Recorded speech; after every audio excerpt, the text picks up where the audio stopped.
The Galaxy S8 has taken some heat for not changing much in its cameras compared to last year's S7, but if you only focus on the hardware, then you'll miss the big picture with this phone.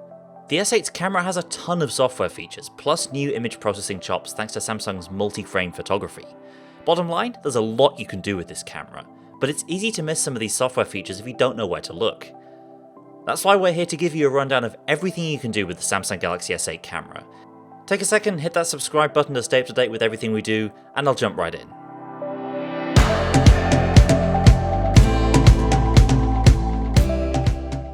Let's start with the camera app.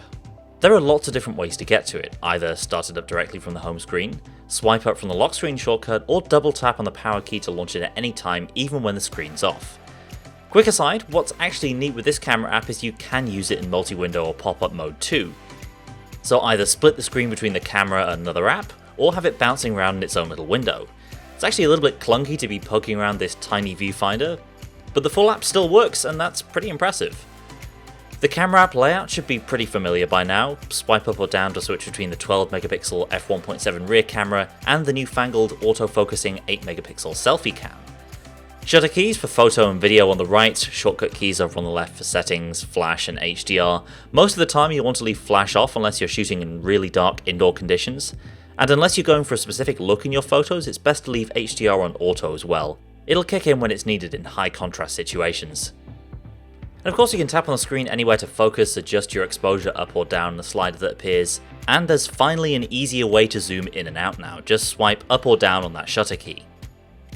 Beyond that, a swipe left opens the filters and stickers panel. You've got shortcut buttons for those on the right hand side too, and swiping right lets you choose between shooting modes. There are 8 preloaded, and you can tap the plus icon in the corner to download more from Samsung. There's a lot of useful stuff to be found in the settings menu. Here's where you can control resolution and aspect ratio, the size and shape of your photos. Usually you'll want to leave it at the default 12MP for the rear camera and worry about cropping down later, but there are options, including the ability to shoot at 18.5:9 to fill the whole of the Galaxy S8's display. And in this menu you can also choose to shoot in RAW when you're in the Pro Photo mode. This spits out much larger files that contain more data, which you can then use in a Pro Photo app like Photoshop or Lightroom. You'll also want to take a look at the video resolution menu, because the resolution you pick determines which features you can use in video. The default is 1080p at 30 frames a second, but if you go above this, you'll sacrifice some features like HDR and the video filter effects. Also, if you're shooting in UHD, bear in mind there's a 10-minute limit per clip, and you'll definitely want to make sure you have an SD card handy, because those 4K video files can quickly chew through the 64 gigs of internal space. Most of the other options here are to do with the way that you shoot. There's tracking autofocus, which works in photo or video mode and can help you keep track of subjects that are moving or waddling around unpredictably. But if you're mostly taking still photos, you may want to leave this off. The timer options are pretty self-explanatory. You can choose a countdown time and have the camera take 3 shots in quick succession as well if you like.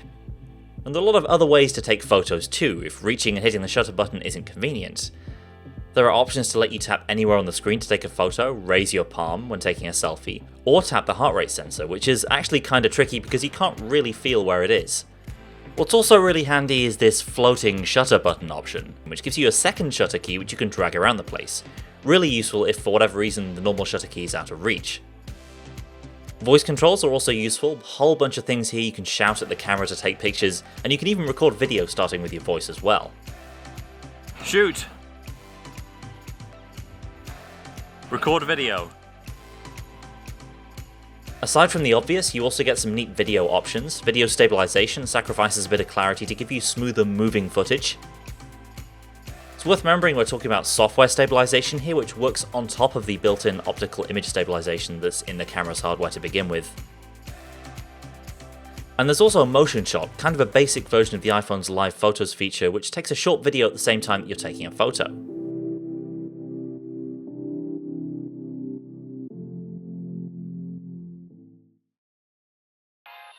So let's dig into filters. These live behind a right swipe in the viewfinder, and there are loads to get to grips with. You've got your standard Instagram-style live filters, some others that are optimized for selfies, and various stickers that you can slap on there as well.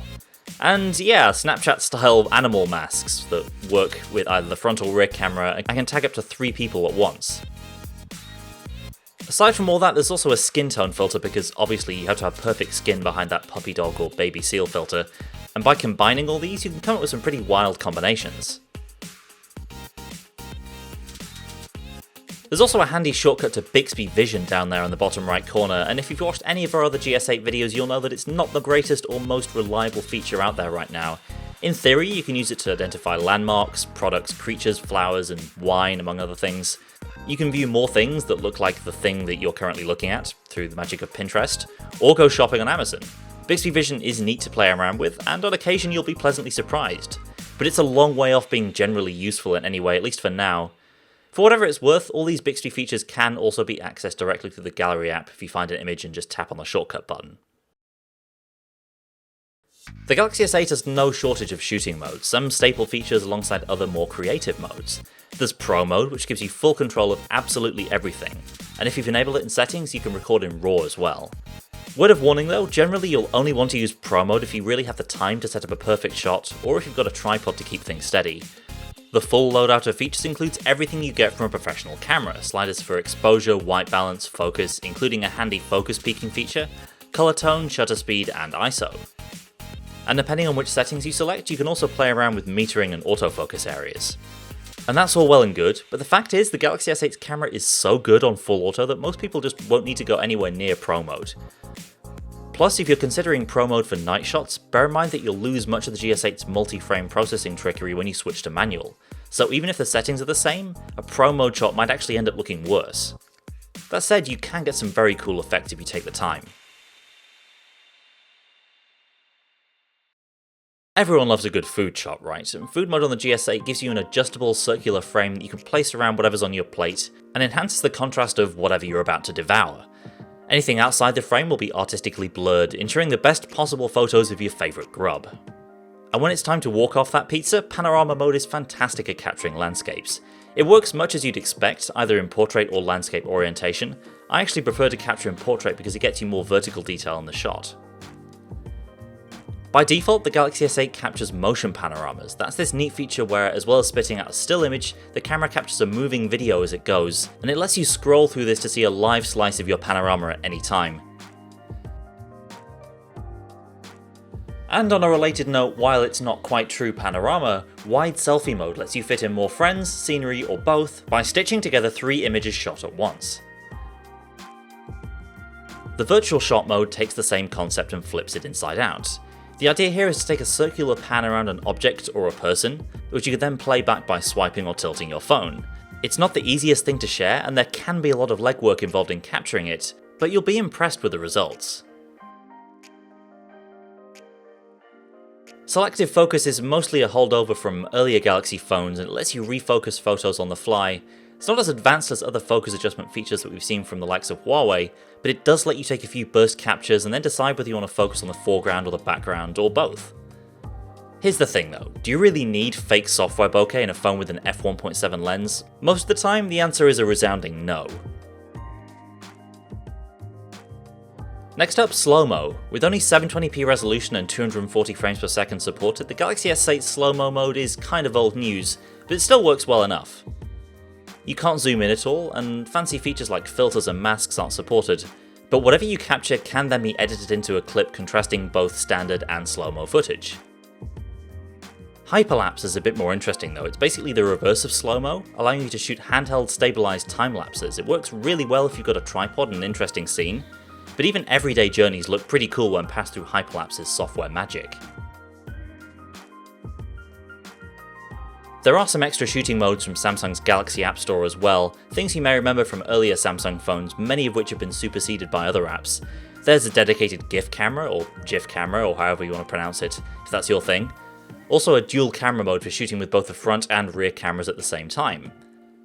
You can use the magic of face detection to automatically shoot selfies in rear cam selfie mode, and a bewildering array of honestly kind of terrifying face filtering features in the beauty face mode, plus sports mode, which is effectively a high ISO mode suited to shooting fast moving subjects.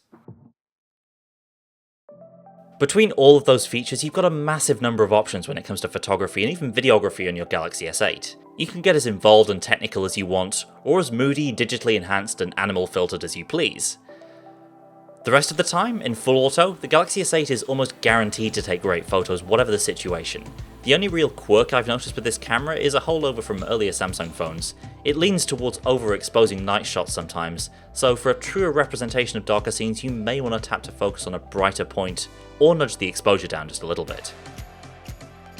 Be sure to share your own tips and tricks for the Galaxy S8's camera down in the comments below, and subscribe so you don't miss the latest Android reviews and opinions as they land. Thanks for watching, and I'll see you next time.